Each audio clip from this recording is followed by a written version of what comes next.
По продолжениот викенд време е за нови вести на Слободен печат. Јас сум Александра Вуксановиќ, еве што има ново.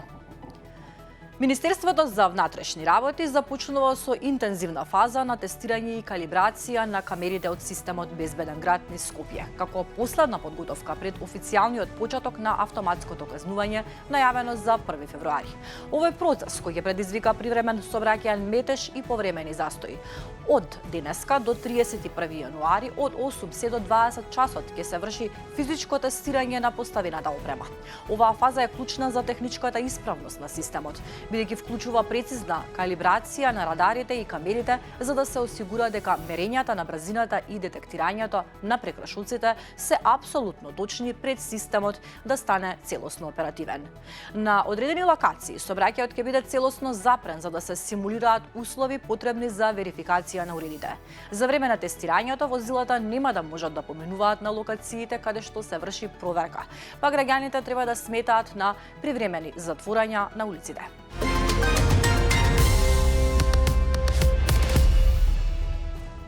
Стартува второто полугодие. Учениците од основното и средното образование на територијата на целата држава денеска седнуваат во клупа. Министерката за образование и наука Весна Јаневска изјави дека според изјавите од Министерството за здравство и од Институтот за јавно здравје нема да има пречки за да почне новата учебна година поради ситуацијата со грипот. Апелираше до родителите, до учениците да бидат редовни во училиштето и што е можно поретко да изостануваат, затоа што сите испитувања и во Македонија и секаде во светот велат дека учениците што редовно ги посетуваат училиштата постигнуваат подобри резултати.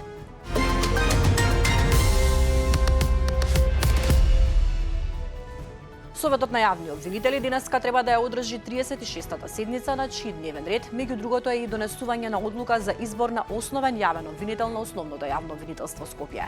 Во трка за нов шеф на Скопското ОЈО се 5 мина кандидати, меѓу кои и досегашниот прв човек на ова обвинителство Гаврил Бувевски.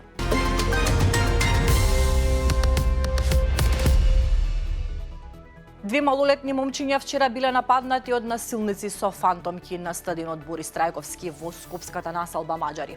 37 годишна Ео од Скопје пријави дека нејзиниот малолетен син, кој бил заедно со уште двајца негови другари, кои заминале на фудбалски стадион Борис Трајковски да гледаат фудбалски надпревал, бил физички нападнат од неколку лица со фантомки. Најверојатно малолетници кои употребиле и тврди предмети, а двајца од нив снимале и со телефон, соопшти полицијата. Полицијата тврди дека презема мерки за расчистување на случајот.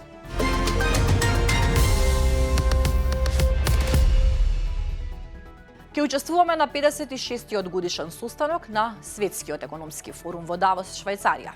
Следните денови ќе имаме бројни состаноци кои што очекуваме значително да влијаат на подобрување на економската состојба и привлекување на голем број на инвестиции.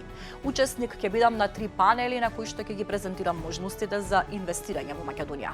Истовремено ќе оствариме и бројни билатерални средби со многу компании од светот. Очекувам плодни резултати, успешни состаноци и успешна посета во Давос, објави премиерот Христијан Мицкоски на својот Facebook профил.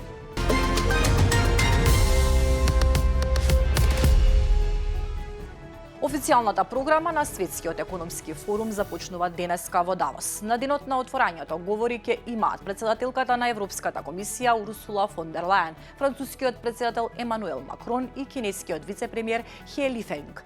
Околу 3000 учесници се собираат во швајцарскиот алпски град за состанокот, со цел да разговараат за глобалната економија, трговијата и вештачката интелигенција, под мотото Дух на диалог. Се до четврток.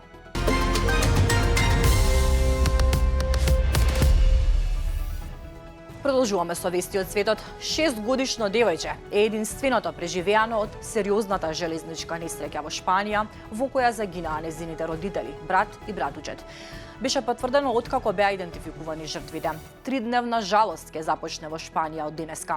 Техничарите кои ги анализираа шините на лице место идентификуваа одредено абење на спојот помеѓу деловите од шината, за кое велат дека покажува дека дефектот постои веќе некое време. Повеќе од 18 часа по излетувањето од шините на брзиот воз со околу 300 патници, кој патувал кон Мадрид и по неговиот судир со возот спротивна насока. Низ целата земја луѓето очајно се обидуваа да стапат во во контакт со исчезнати членови на семејствата. Станува збор за најтешката железничка несреќа во Шпанија во последната деценија. Несреќата која се случи во неделата навечер во близина на Адмус одзеде најмалку 40 животи, додека девојчето сега се опоравува кај нејзината баба. Службите за итни случаи се уште ги бараат исчезнатите, додека земјата тагува.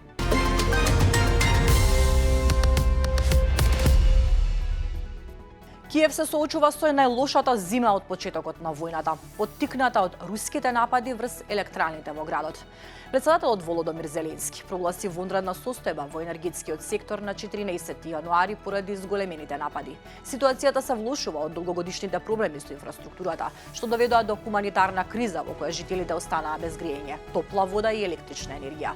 Русија синоќа ги нападна Киев и другите украински градови преку ноќ со балистички ракети и беспилотни летала, додека земјата се бори со температури под нулата и продолбочување на енергетската криза, објавува Киев Индепендент.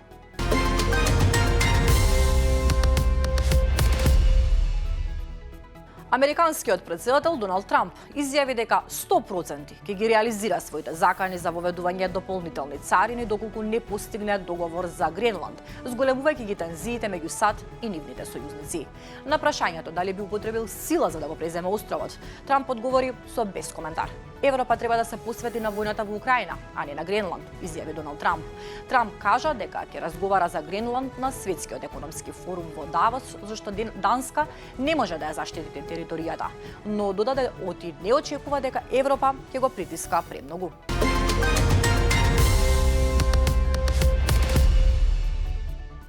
Унгарија соопшти дека иднината на Гренланд е билатерално прашање, а не тема за Европската унија. А унгарскиот министер за надворешни работи Петер Сијарто одби да ја поддржи заедничката изјава на Европската унија против американскиот председател. Трамп ја повика Европа да се фокусира на војната на Русија против Украина, а не на Гренланд.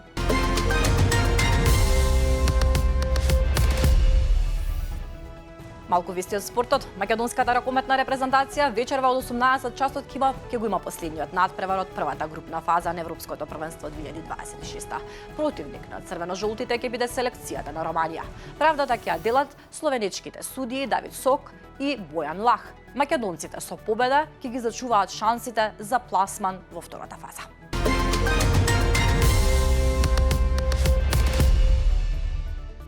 Љубов со која се гордееше цела Југославија. Нивната љубовна приказна беше исто толку убава колку и музиката што заедно ја создаваа.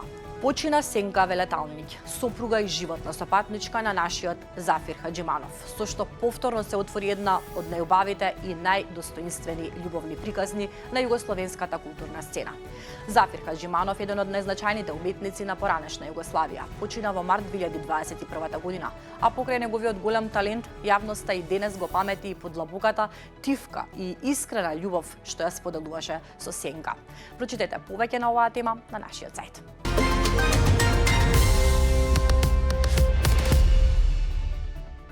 А за крај следува временска прогноза. Во Берово ова утро беше најстудено, каде беа измерени минус 11 степени. Најголема снежна покривка од 24 см е измерена на Попова шапка, 7 см во Маврови Анови и 3 см во Крушево. Времето денеска ќе биде променливо облачно со сончеви периоди. Кон крајот на денот и во текот на ноќта во западните делови ќе има локални врнежи од снег. Ќе дува слаб до умерен ветер од југоисточен правец. Минималните температури ќе бидат во интервалот минус 12 до минус 2, а максималните ќе достигнат од минус 2 до 8 степени. Тоа беше се во денешните вести на Слободен печат. Благодарам на довербата. Повеќе информации побарајте на нашиот сајт.